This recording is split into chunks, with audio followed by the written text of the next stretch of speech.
On July 4, 1943, the first German prisoners of war arrived at Camp Concordia, Kansas. They had endured a grueling journey across North Africa and months of extreme scarcity. For 6 days prior, many had eaten nothing but watery cabbage soup, lacking protein, fat, and even basic calories. Among them was Sergeant Wilhelm Müller of the 21st Panzer Division, captured at Kasserine Pass. Müller's later diary would preserve his first impressions of the camp's mess hall, a place that felt more like a propaganda photograph than a military facility. At 1,700 hours, the mess hall doors swung open. Müller froze 3 meters from the serving line, overwhelmed by the sheer volume and quality of food before him. Each tray contained 12 ounces of pot roast, 4 ounces of mashed potatoes, 60 grams of green beans, 2 dinner rolls, a paper cup of butter, and a slice of apple pie. The portions were abundant, almost obscene compared to what he had seen for the last 2 years on the battlefield. According to German logistics records, a typical North African ration in January 1943 consisted of 300 grams of bread, 120 grams of meat substitute, and 15 grams of fat weekly. By contrast, the average American soldier's daily caloric intake was 3,200 calories, providing sustenance, energy, and variety. The psychological reaction of the prisoners was immediate. Most ate in silence, consuming every scrap placed before them, yet simultaneously hoarded food. Müller, after finishing his plate, folded his napkin over 2 remaining bites of bread and slipped them into his shirt. Around him, 240 men performed the same ritual, stuffing rolls, apple cores, and buttercups into pockets and hiding them in their barracks. Kitchen staff observed the behavior through the serving window. One private asked whether they should clear the tables of the hoarded food. The mess officer, Lieutenant Howard Chen, replied, "No, let them learn." The wisdom of that order would reveal itself over the coming weeks. Morning inspections discovered bread hardening under bunks and butter melting in uniform pockets. Oberleutnant Ernst Becker, a Luftwaffe navigator shot down over Sicily, had even wrapped 4 rolls in his pillowcase, reflecting the prisoners' ingrained fear of scarcity. The Geneva Convention mandated that prisoners be fed equivalently to garrison troops, and U.S. Army Regulation 6331, February 1943, specified minimum standards: meat at least once daily, fresh vegetables, and at least 3,000 calories per day. Camp Concordia's contract with Ellsworth Milling Company supplied 60 pounds of flour per 100 prisoners per day, a quantity that would have fed a Wehrmacht regiment for 3 months under German wartime logistics planning. The prisoners' reactions were not purely physiological, they were profoundly psychological.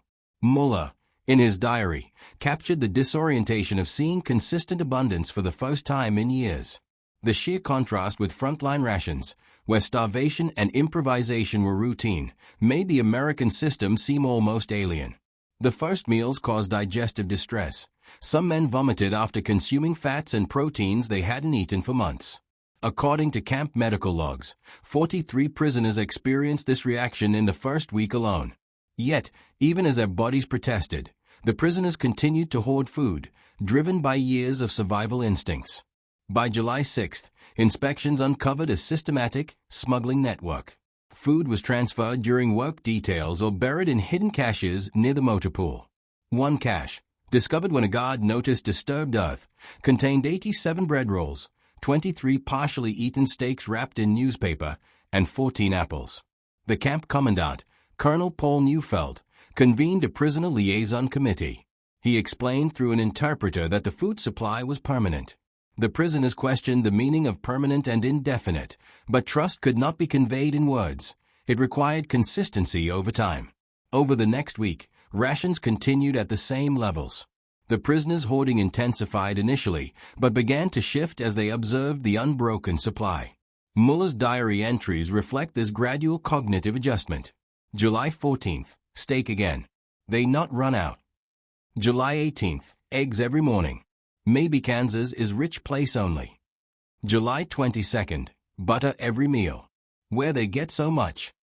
The source of this seemingly endless abundance lay 200 kilometers northwest.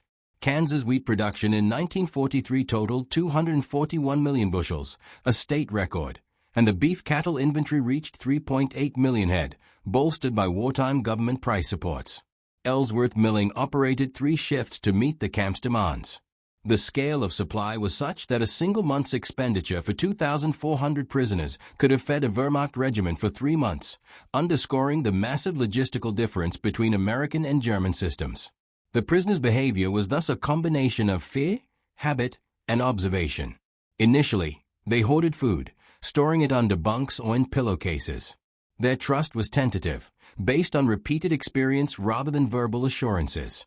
The daily routine of American abundance began to instill a subtle psychological shift. Prisoners started to leave food on their plates, experiment with moderation, and slowly reconcile with the idea that rations would not suddenly dissipate. Even as adaptation began, some prisoners remained incapable of letting go of scarcity-driven behaviors.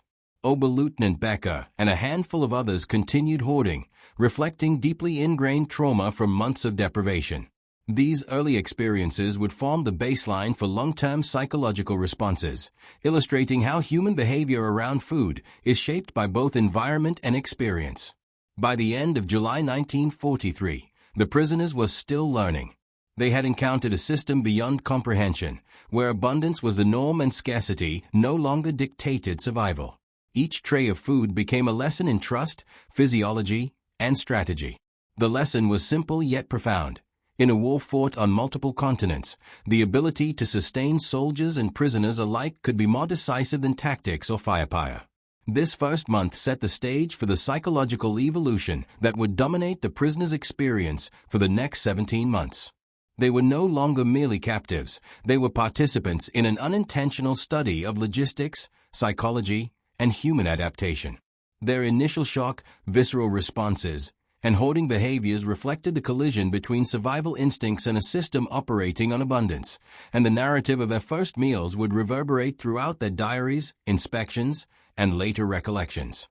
By early July 1943, the German prisoners at Camp Concordia were beginning to confront the strange paradox of their captivity. They were alive, fed, and, by every metric of wartime scarcity, abundant. Yet their bodies, conditioned by years of deprivation, and their minds, trained to anticipate shortages, reacted in ways that were at once instinctive and irrational. The first days had been dominated by shock and hoarding, but as July progressed, the prisoners began to encounter a deeper psychological tension, trust versus fear. The first week had been punctuated by digestive crises.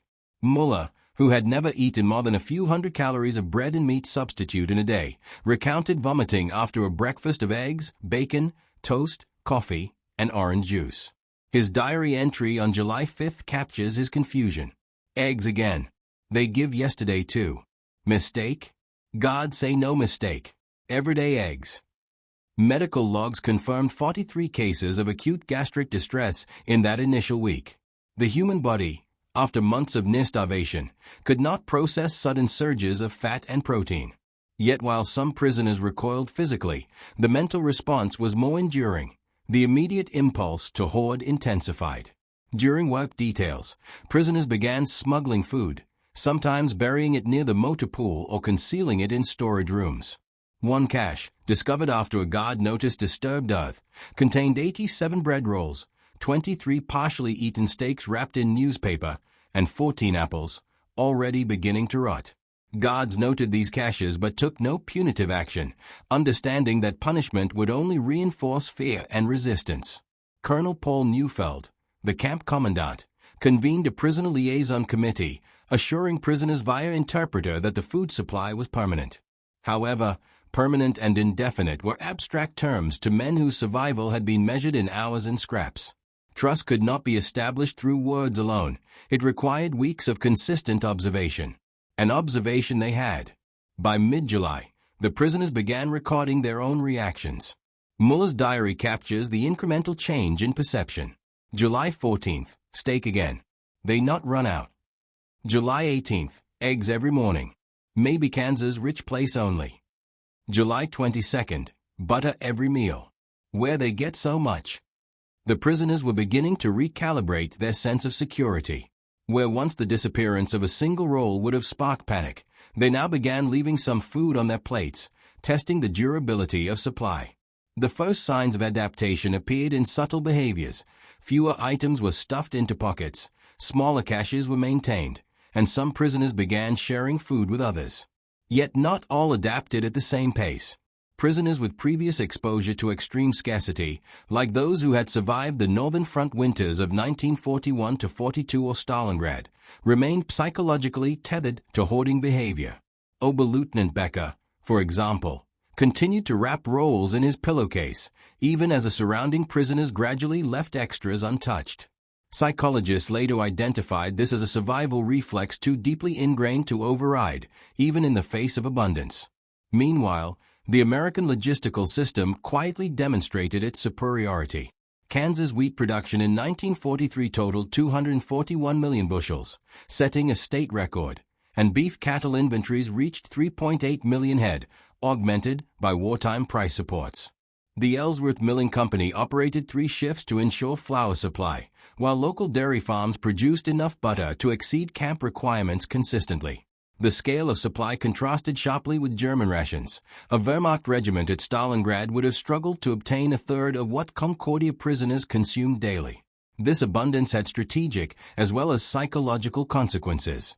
Camp personnel observed that prisoners gradually reduced hoarding behaviors in response to consistent portions. By late July, the first signs of voluntary restraint appeared.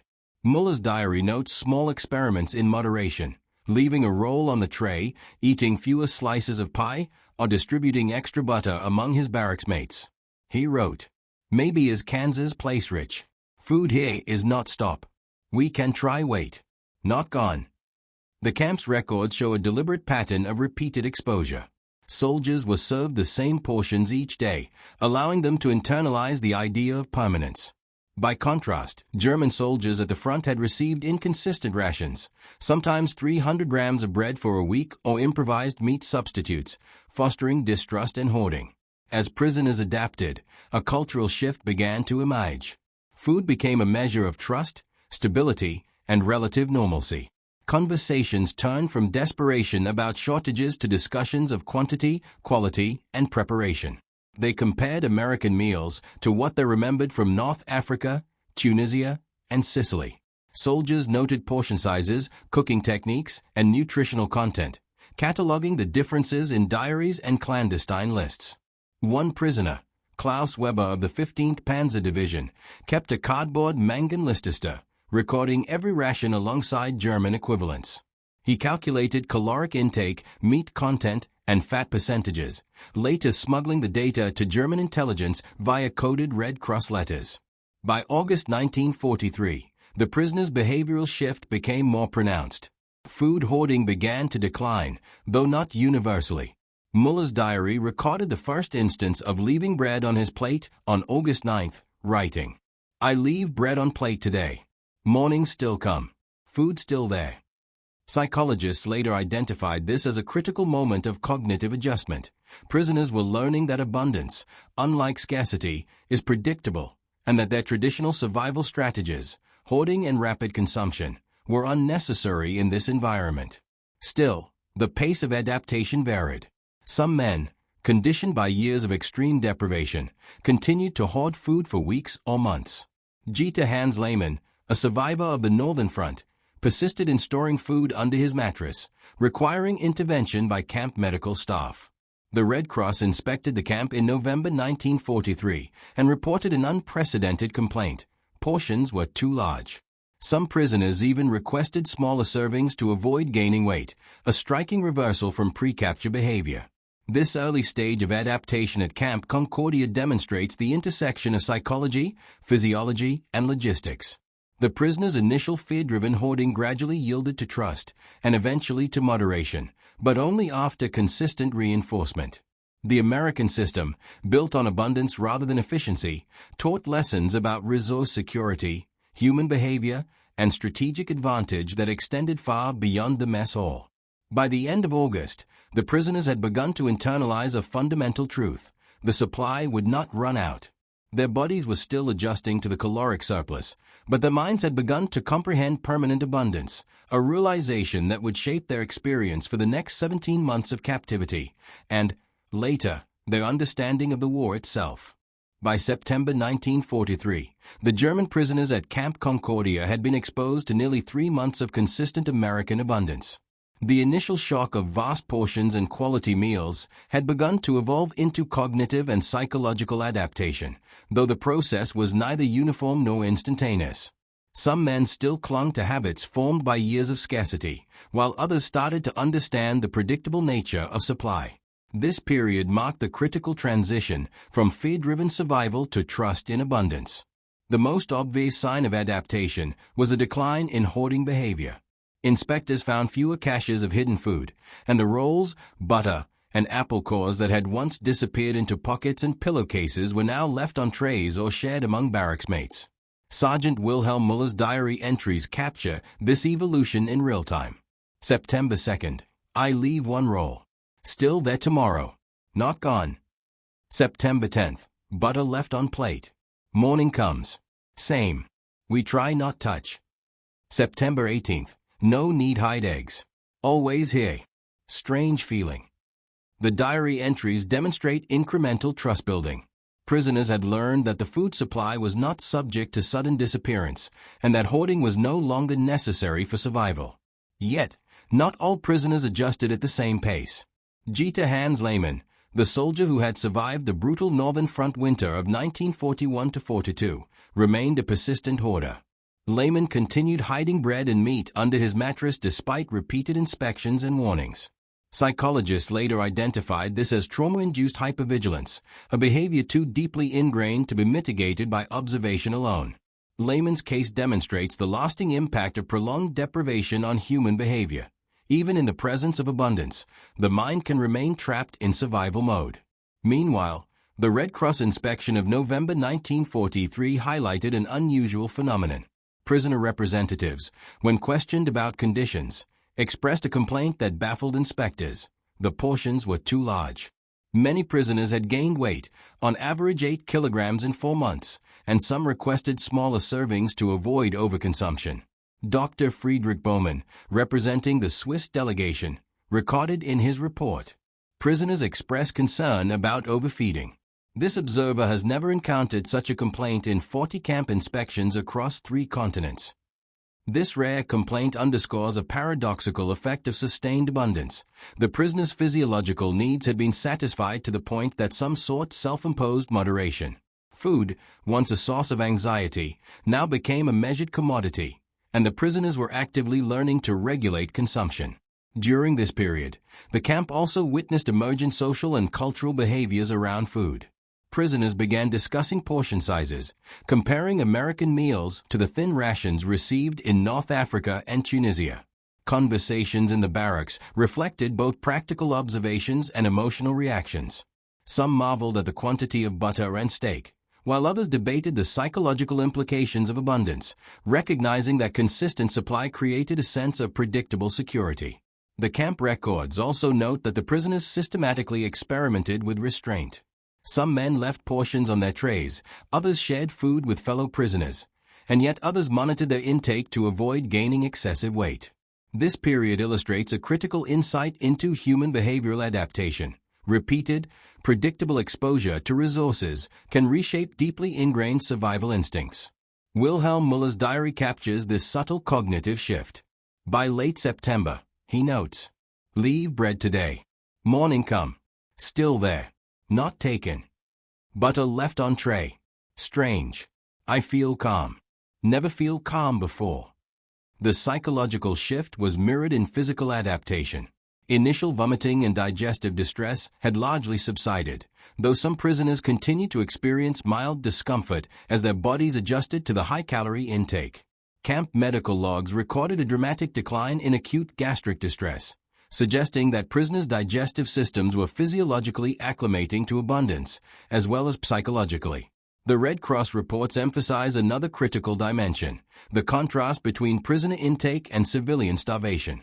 Letters intercepted by camp staff revealed the severe scarcity in German cities. One prisoner, Hans Kruger, wrote to his wife in Essen, "Do not tell children what we eat here. They will not believe you, and it will make them more hungry." Prisoners began experiencing cognitive dissonance. They were well fed while their families were starving. Some engaged in self-imposed penance, refusing portions or moderating their intake to reconcile this disparity. These behaviors highlight the moral and cultural dimensions of abundance, showing that food is not merely a physical necessity, but a marker of societal and ethical context. By December 1943, the transition to trust and moderation was largely complete. Muller's diary reflects this full adjustment. We eat normal now. Like is always there because it is. At this point, the prisoners had internalized the concept of permanent, reliable abundance. Food was no longer a source of anxiety or hoarding. It had become predictable and normalized, a daily rhythm that structured life in the camp. This period also illustrates a strategic lesson for warfare logistics. American rations, consistently abundant and nutritionally sufficient, not only maintained prisoner health, but also reprogrammed behavior, creating stability in captivity. By contrast, German soldiers and prisoners elsewhere, accustomed to scarcity and improvisation, remained psychologically tied to hoarding and distrust. Camp Concordia demonstrated that supply consistency could achieve behavioral outcomes as significant as battlefield victories. By the end of 1943, the prisoners were physically well-fed, psychologically acclimated to abundance, and increasingly aware of the contrast between American and German logistical systems. Trust in the supply system had become a shared cognitive reality, observable in diaries, inspections, and the gradual cessation of hoarding.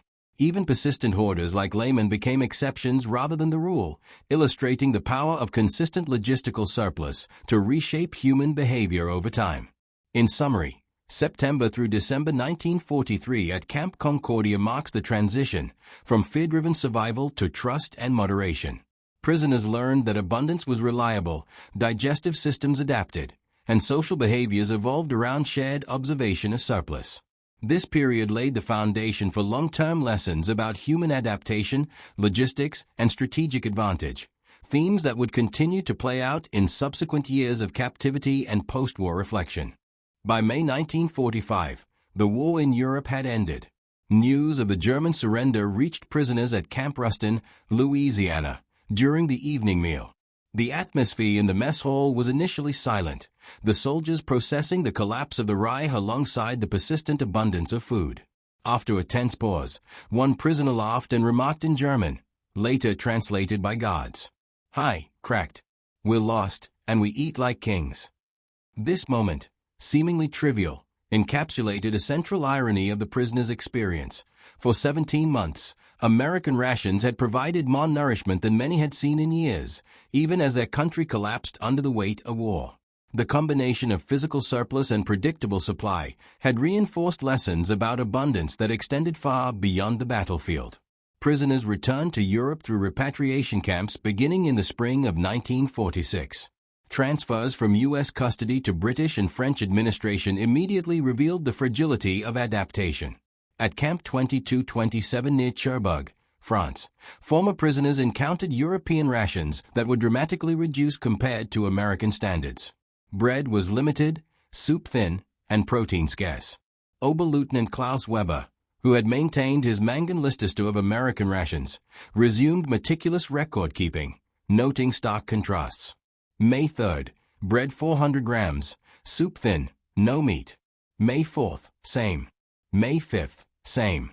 Medical examinations confirmed rapid weight loss, averaging 1.2 kilograms per week, as prisoners' metabolisms, conditioned to the American surplus, struggled to adjust to European scarcity. Dr. Heinrich Vogel, a German physician working under Allied supervision at Le Havre, observed that bodies had adapted to abundance but could not immediately cope with deprivation. Prisoners carried the memory of excess like shrapnel embedded in muscle and psyche. For many, the cognitive and emotional adjustment proved equally profound.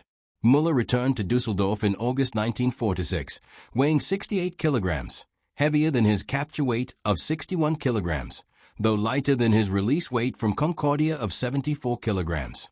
His first post-war meal at home was modest: potato soup, no meat, bread with turnip jam. His diary entry captures his ambivalence.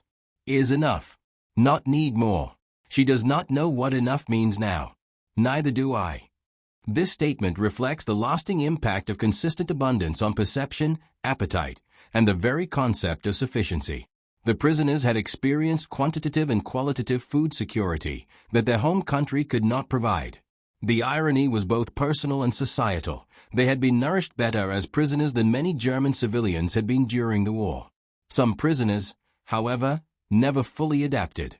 Greer Lehman, the chronic hoarder from Concordia, remained psychologically tethered to scarcity. His 1951 psychiatric evaluation in Cologne documented persistent anxiety about food security despite ample post-war supply. He reported intrusive thoughts about American meals, repeatedly stating, "They fed us better than we fed ourselves." Lehman's experience highlights a trauma response rooted in survival behavior, emphasizing how long-term deprivation can create habits and anxieties resistant to even extreme abundance. For most prisoners, though, the lessons of Concordia endured as memories and reflections, shaping post-war thinking about logistics, production, and societal capacity. The broader implications of these experiences became evident in West German economic planning and military doctrine. Former prisoners served as witnesses to American industrial and agricultural capacity, providing first-hand accounts of how consistent supply could sustain forces indefinitely. By 1948, files from the West German Economic Ministry included briefings based on prisoner testimonies that informed the planning of the Marshall Plan. American agricultural output, verified against USDA production data, exceeded combined Axis production by 340% in key categories, confirming the accuracy of the POW's observations.